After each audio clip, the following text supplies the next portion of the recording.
Hello बच्चे। तो इस वीडियो में क्लास 9th मैथमेटिक्स का चैप्टर 4 जो कि लीनियर इक्वेशंस इन टू वेरिएबल्स हैं, इसको सॉल्व करेंगे। ठीक है, तो आप लोग की जो टेक्स्ट बुक होगी उसको निकाल लीजिए और उसमें देखिए जो चैप्टर 4 है लीनियर इक्वेशंस इन टू वेरिएबल्स। तो इस चैप्टर को स्टार्ट करने से पहले, क्वेश्चन सॉल्व करने से पहले, सबसे पहले हमको पता हो कि लीनियर इक्वेशंस क्या होती हैं, ठीक है, और वेरिएबल्स क्या होते हैं। तो लीनियर इक्वेशन होती हैं जिन ऐसी इक्वेशंस जिनकी पावर 1 हो, मतलब हाईएस्ट पावर 1 हो, ठीक है। तो वो इक्वेशंस जिनकी डिग्री हाईएस्ट डिग्री 1 हो तो वो लीनियर इक्वेशंस होंगी। और उसके बाद वेरिएबल्स हमारे एक्स वाई जेड होते हैं, आप लोग अच्छे से जानते होंगे। तो लीनियर इक्वेशन इन टू वेरिएबल का मतलब हो गया कि 2 वेरिएबल्स होंगे और इक्वेशन हमारी लीनियर होगी, मतलब 1 डिग्री की इक्वेशन होगी और 2 वेरिएबल होंगे उसमें, ठीक है। अब जैसे यहाँ देख सकते हैं, थोड़ा इंट्रोडक्शन में आप लोग इंट्रोडक्शन में देख रहे होंगे कि यहाँ पर कुछ इक्वेशंस दी गई हैं, जैसे x+1 = 0, x+√2 = 0। तो ये जो इक्वेशंस हैं ये लीनियर इक्वेशन तो हैं, क्योंकि इस इक्वेशन में अगर हम देखें तो हाईएस्ट डिग्री x की 1 दिख रही है, ठीक है। तो हाईएस्ट डिग्री तो 1 है, तो लीनियर इक्वेशन हो गई। लेकिन ये 2 वेरिएबल में नहीं है, 1 वेरिएबल में लीनियर इक्वेशन है, क्योंकि केवल x दिख रहा है यहाँ पर। सेम यहाँ पर x+√2 में भी लीनियर इक्वेशन इन 1 वेरिएबल होगा, और इधर √2y + √3 यहाँ भी लीनियर इक्वेशन इन 1 वेरिएबल होगा, ठीक है। तो ये तो लीनियर इक्वेशंस इन 1 वेरिएबल देखा, जो एक्सरसाइज 4.1 है आप लोग की। तो इसमें कुछ क्वेश्चंस हैं। अच्छा, ये क्वेश्चन सॉल्व करने से पहले हम थोड़ा आप लोग को एक चीज़ बता रहे हैं। यहाँ पर कन्फ्यूजन होता है आप लोगों को कि इक्वेशन और एक्सप्रेशन को डिफ्रेंशिएट कैसे करें, मतलब इक्वेशन और एक्सप्रेशन को कैसे आइडेंटिफाई करें। तो इक्वेशन जो तुम्हारी होती है, मेजर डिफरेंस ये रहता है कि इक्वेशन में हमारा हमेशा इक्वल इन्वॉल्व होगा, ठीक है, और एक्सप्रेशन में इक्वल नहीं दिखेगा कहीं। जैसे कि कोई इक्वेशन अगर हमने ले ली तो x+2y = 0, इधर एक्सप्रेशन लिख दी x+2y, तो यहाँ x+2y एक्सप्रेशन हो गई और ये x+2y = 0 इक्वेशन हो गई। तो ये हमने देखा कि इक्वेशन में हमेशा इक्वल आएगा और एक्सप्रेशन में इक्वल नहीं आएगा। आई होप ये समझ आया होगा। इसके बाद अब हम लोग शुरू करेंगे अपना जो एक्सरसाइज 4.1 के क्वेश्चन हैं वो सॉल्व करना। तो यहाँ क्वेश्चन आप लोग देख रहे होंगे, अपनी अपनी टेक्स्ट बुक निकाल लीजिए और लिखा हुआ है the cost of a notebook is twice the cost of a pen. Write a linear equation in 2 variables to represent this statement. और नीचे ब्रैकेट में ये भी क्वेश्चन ही है, हिंट नहीं है, क्वेश्चन है, क्योंकि हिंट होता तो हिंट लिखा होता। तो ये क्वेश्चन ही है आप लोग का। Take the cost of a notebook to be x and that of a pen to be y। तो यहाँ हम लोगों ने देखा कि कॉस्ट ऑफ अ नोटबुक, जो नोटबुक की कॉस्ट है, एक नोटबुक की कॉस्ट है, वो ट्वाइस है। किसके ट्वाइस है? जो एक पेन की कॉस्ट है उसके ट्वाइस है। Right a linear equation in 2 variables. 2 variables में लीनियर इक्वेशन लिखनी है इस स्टेटमेंट को रिप्रेजेंट करते हुए। यहाँ थोड़ा नीचे और कुछ लिखा हुआ है कि take the cost of a notebook to be x, मतलब हमको एक नोटबुक की कॉस्ट x लेनी है और एक पेन की कॉस्ट y लेनी है। So here we will solve this problem exercise 4.1। तो 4.1 का फर्स्ट क्वेश्चन है जो हम लोग यहाँ से सॉल्व करेंगे।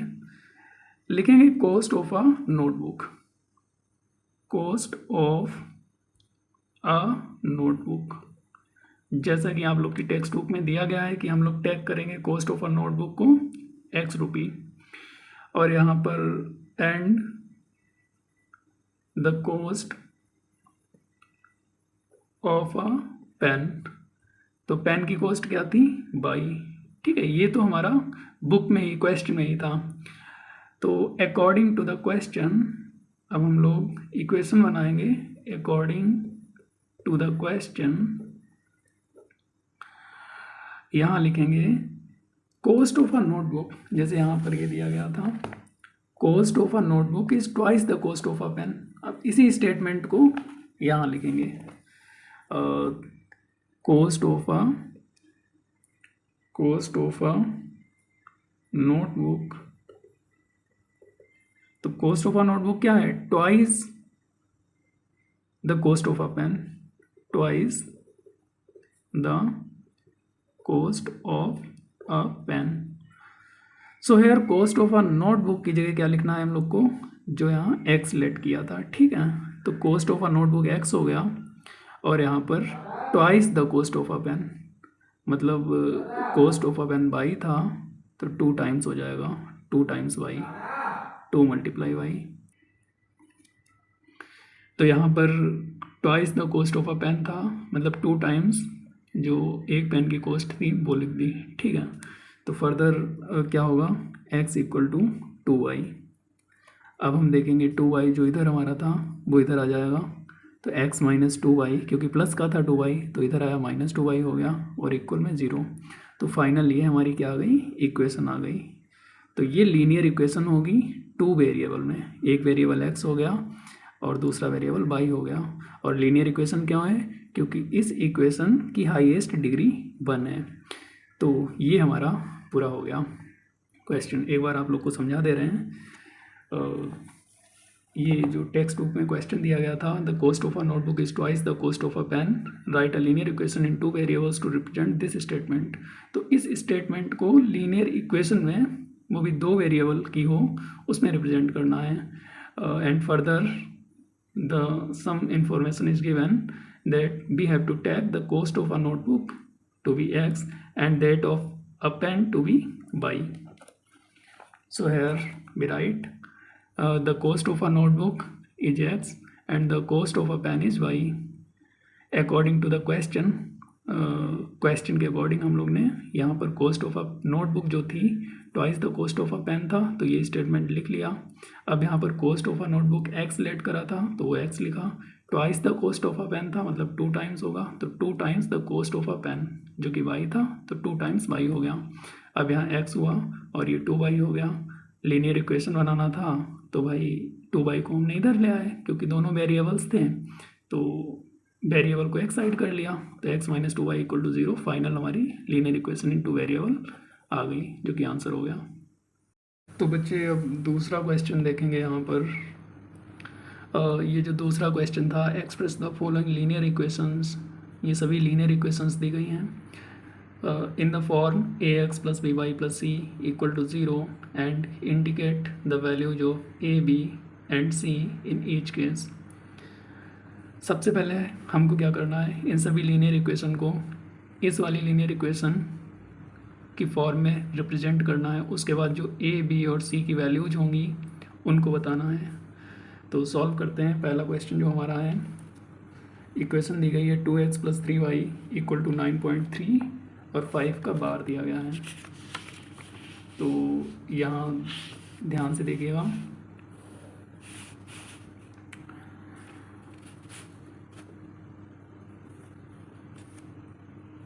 To x plus 3y equal 9.3, 5 के ऊपर बार।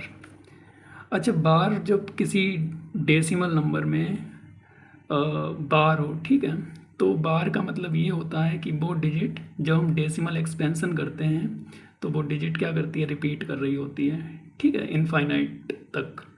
तो यहाँ पर ये जो नंबर लिखा हुआ है डेसिमल नंबर, तो इसका मतलब ये है कि 9.35555 dot dot dot so on ऐसे करके। तो उसी 55 को बार बार ना लिख करके 5 के ऊपर बार लिख दिया गया, ठीक है, मतलब बना दिया गया। तो यहाँ हम इस इक्वेशन को, जो हमारी रिक्वायर्ड इक्वेशन की एक फॉर्म दी गई है ax plus b y plus c equal to 0, उसमें रिप्रेजेंट करने के लिए 2x प्लस 3y ऐसे ही लिखा रहने देंगे। और ये जो इक्वल के इधर पूरा नंबर है तो इसको इधर ले आएंगे, इक्वल के इधर आएगा तो ये प्लस का था इधर आएगा माइनस का हो जाएगा, तो 9.35 का बार और इधर बचेगा 0, ठीक है। तो ये हमारा ax प्लस बी वाई और प्लस सी इक्वल टू 0 इस फॉर्म में हो गया। तो लिखेंगे so this equation is in the form of ax plus by plus c equal to 0। अब हम लोग को इसके आगे भी बताना था, जो a b और c हैं इनकी वैल्यूज क्या होंगी। तो लिख देंगे where a equal to 2 b equal to 3, यहाँ देख सकते हैं कि ax था, यहाँ 2x था तो a की जगह 2 हो गया, यहाँ by था, यहाँ 3y था तो b की जगह 3, और यहाँ पर प्लस c था, यहाँ माइनस 9.35 का बार है, तो इसका मतलब c की वैल्यू होगी माइनस का 9.35 बार। अब ये कैसे हुआ, यहाँ देखेंगे कि माइनस का 9.35 बार जो था तो उसको ऐसे कर लिया प्लस माइनस 9.35 बार, तो इस पूरे को उठा करके जब यहाँ लिखोगे तो यहाँ तो प्लस आ जाएगा ऐसे करके, और ये माइनस अंदर आ जाएगा, तो यही पूरा हो जाएगा सी। ठीक है, तो ये सी आ गया, बस ये हमारा आंसर हो गया। तो ऐसे ही आप लोग क्वेश्चंस कर सकते हैं, जैसे कि सेकंड क्वेश्चन देखते हैं। अच्छा, सेकंड वाला, यहाँ सेकंड देखते हैं, इक्वल टू 0। तो इस इक्वेशन को अगर ध्यान से देखें तो ये इक्वेशन ज़्यादा कुछ करना ही नहीं है, अगर हम करना ही चाह रहे हैं तो ऐसा कर सकते हैं, माइनस साइन अलग कर लेंगे, जैसे कि x लिखा प्लस माइनस का 1/5 और ये बाई, और यहाँ पर प्लस माइनस का 10 कर दिया, इक्वल में 0 कर दिया, तो ये ax हो गया, x का कोफिशिएंट 1 है। ठीक है, तो ax ये plus by plus c equal to 0। तो यहाँ पर लिखेंगे this equation is in the form of ax plus by plus c equal to 0, जैसे कि यहाँ पर लिखा था। तो ये लाइन लिखने के बाद वेयर कंपैरिजन करेंगे। अब ax plus by plus c से जब कंपैरिजन करोगे तो ax क्या होगा, x का कोफिशिएंट 1 है, वहाँ x का कोफिशिएंट a होता है, तो यहाँ x का कोफिशिएंट 1 है तो a इक्वल टू 1 हो जाएगा। इधर by, तो b की जगह पर माइनस 1/5 है, तो b की जगह पर माइनस 1/5 और c की जगह पर -10। तो ये सेकंड क्वेश्चन का आंसर हो गया। ऐसे करेंगे।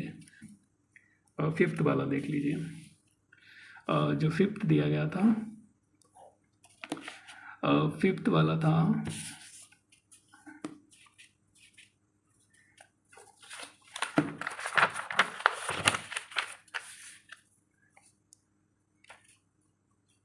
जो फिफ्थ वाला था 2x equal to -5/, 2x equal to -5/।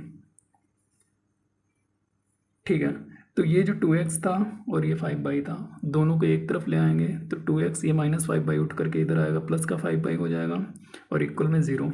ठीक है, अब हम देख रहे हैं यहाँ ax प्लस by, लेकिन c वाला टर्म नहीं दिख रहा है यहाँ पर, क्योंकि पहले तो हमको इस इक्वेशन को ax plus by plus c equal to 0 की फॉर्म में रिप्रेजेंट करना है। तो हम ऐसे कर लेंगे 2x plus 5/, plus 0 equal to 0। अब ये हो गया ax plus by plus 0 equal to 0। अगर 0 नहीं लिखें तब भी ठीक है, लेकिन 0 लिख दिया तो कंपेयर करने में आसानी होगी, जैसे हम a b और c की वैल्यूज़ बता पाएंगे। लिख देंगे this equation is in the form of ax plus by plus c, इस पर ध्यान ना दीजिएगा आप लोग, ax plus by plus c equal to 0। तो a हमारा 2 हो गया, वेयर करके लिख देंगे a equal to 2 and v is 5, so b 5 हो जाएगा और c हमारा 0 हो जाएगा। तो ये हमारा हो गया। जैसे सेकंड का जो फिफ्थ था उसमें थोड़ा आप लोग को यहाँ पर दिक्कत आती कि 2 ही टर्म दिख रही हैं, अब तीसरी टर्म कहाँ से लाएंगे, तो वो मैंने सॉल्व कर दिया। अब आप लोग पूरा जो ये एक्सरसाइज 4.1 है कंप्लीट करिएगा, और जो डाउट है वो आप कमेंट बॉक्स में लिख दीजिए, हम आपके सॉल्व करके अपलोड कर देंगे। ठीक है, तो thank you for this class, see you in the next class, bye bye.